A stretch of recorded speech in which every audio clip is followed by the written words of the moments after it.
Salutations à tous et à toutes, j'espère que vous allez tous très bien. Pour ma part, ça va super. Alors, fin de la vidéo, on va essayer de faire l'exercice numéro 88, page 285. On considère la suite numérique un définie par un égale à n fois l'intégrale de 1 jusqu'à pi de sinus x sur x à la puissance n dx. Alors, la première question, c'est en utilisant l'intégration par partie, montrer que quel que soit n supérieur ou égal à 2, un est égal à n sur n moins 1 facteur de sinus 1 plus l'intégrale de 1 jusqu'à pi cosinus x sur x à la puissance n moins 1 dx. Ok. Bon, الغرض من l'exercice هو نبينوا أن la limite de n est égale à sinus a. Donc ils nous ont donné des méthodes pour le faire. Alors bon, ok. On commence. Alors l'intégrale, donc عندي la suite un pour 5 je sais pas.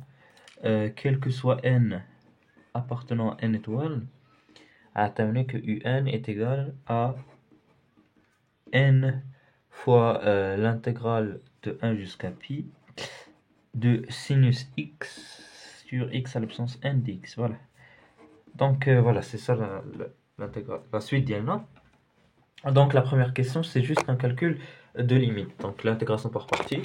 Je pense qu'il n'y a pas de choses très difficiles faites pour la question. Donc on va poser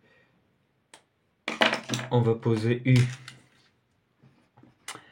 On pose u est égal à sinus x. En dérivant, on aura que u' est égal à cosinus x. V', je le pose au 1 sur x à la puissance n, où la primitive de 1 sur x à la puissance n est moins 1, donc v égale à moins 1 sur x à la puissance n moins 1 facteur de n moins 1. Donc voilà. Après, alors on aura que un est égal crochet v fois u, donc moins sinus x sur x à la puissance n-1 facteur de n-1, donc crochet 1 pi, moins l'intégrale de v fois u', donc le moins d'lv il va sortir, parce que moins 1 c'est une constante, tu as plus. n-1 c'est une constante, tu تخرج واحد الحاجة نسيت واحد n هنا. Faut pas l'oublier, واحد n. n-1 l'intégrale de 1 jusqu'à pi de cos x sur x à la puissance n-1 dx. Voilà. Alors en factorisant par 1 sur n-1, alors déjà sinus pi c'est 0, il y a moins sinus 1, il y a plus sinus 1. En factorisant 1 sur n-1, tu as n sur n-1 facteur de sinus 1 plus l'intégrale de 1 jusqu'à pi de cosinus x sur x à la puissance n-1 dx. Voilà, et c'est fini pour cette question. Maintenant, pour la deuxième question, la question numéro 2a, on va utiliser une propriété du cours. Donc voilà.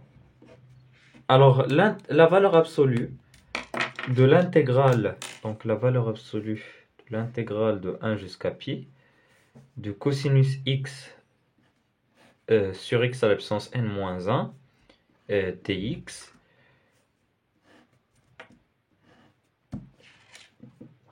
est inférieur ou égal à l'intégrale de 1 jusqu'à pi de la valeur absolue de cos x sur x à la puissance n-1 dx est inférieur ou égal, alors cos x elle est inférieure à 1, donc on va la majorer par 1.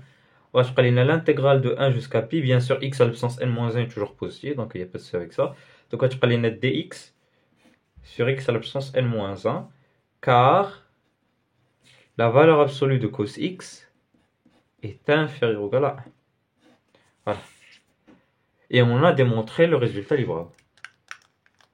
Voilà, donc la propriété du cours, la valeur absolue de l'intégrale est inférieure à l'intégrale de la valeur absolue. Alors B, on déduire la limite de cos x sur x à la puissance n-1. L'intégrale de cos x sur x à la puissance n-1. Il va falloir calculer cette intégrale et la faire tendre pour conclure avec le théorème des gendarmes. Ok. Alors l'intégrale de 1 jusqu'à pi de dx sur x à la puissance n-1, c'est égal crochet moins 1 sur x à la puissance n-2 facteur de n-2. 1 tel pi. Donc il y a moins 1 sur moins 1, c'est 1. Donc ici ben, c'est 1. Alors, il va falloir pas se gourer sur... Ah pardon, pas d'âme de pi. Oula, âme de pi.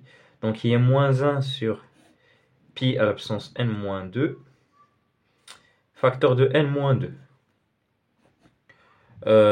Moins avec le moins, ben, c'est plus. 1 sur 1, bon on a dit 1.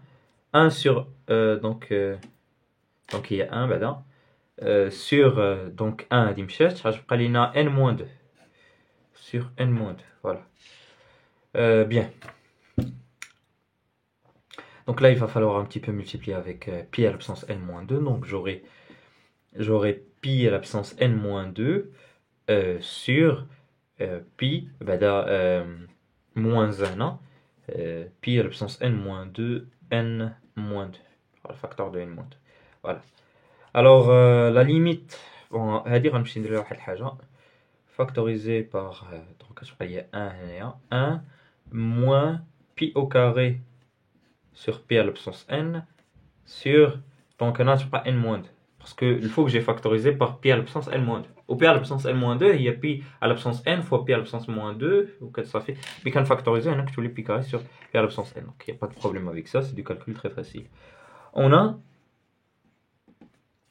que pi est supérieur à 1, d'où la limite lorsque n tend vers plus infini de pi à la puissance n égale à 0 implique que la limite lorsque n tend vers plus infini de pi carré sur pi à la puissance n هي 0. Donc هنا 0 غتبقى 1 ولتحت c'est plus infini بس كلشي c'est 0, hein.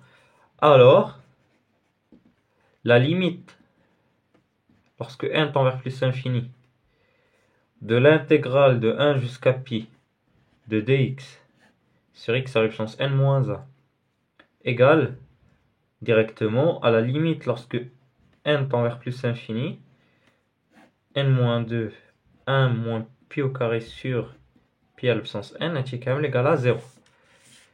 Comme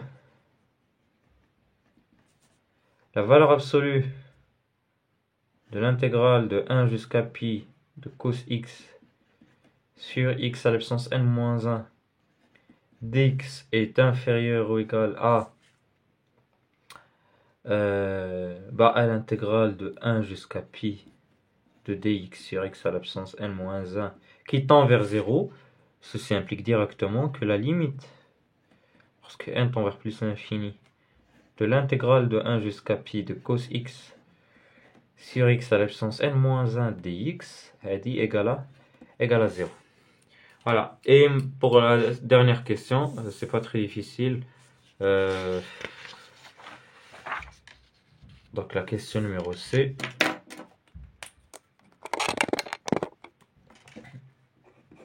Voilà. On a la limite de un. La limite de un est égale à la limite de n sur n moins 1. Facteur de sinus 1 plus l'intégrale de 1 jusqu'à pi de cosinus x sur x à la puissance n moins 1 dx. Alors ben ça c'est égal à 1. Donc hadi c'est égal à 1, hadi. N sur n moins 1 c'est égal à 1. Lorsque n tend vers plus infini, bon on a droit à les suites, donc là ben pas besoin vraiment de l'écrire. Sinus 1 وهذه لقيناه هي 0. Donc في الآخر كتساوي sinus 1. Voilà, et on a fini avec cette question. Donc on a fini avec tout l'exercice. Donc j'espère que la vidéo vous a plu. C'est n'hésitez pas à faire des remarques, commentaires, et je vous dis au revoir pour d'autres vidéos, Inch'Allah, sur d'autres exercices, les intégrales. Voilà.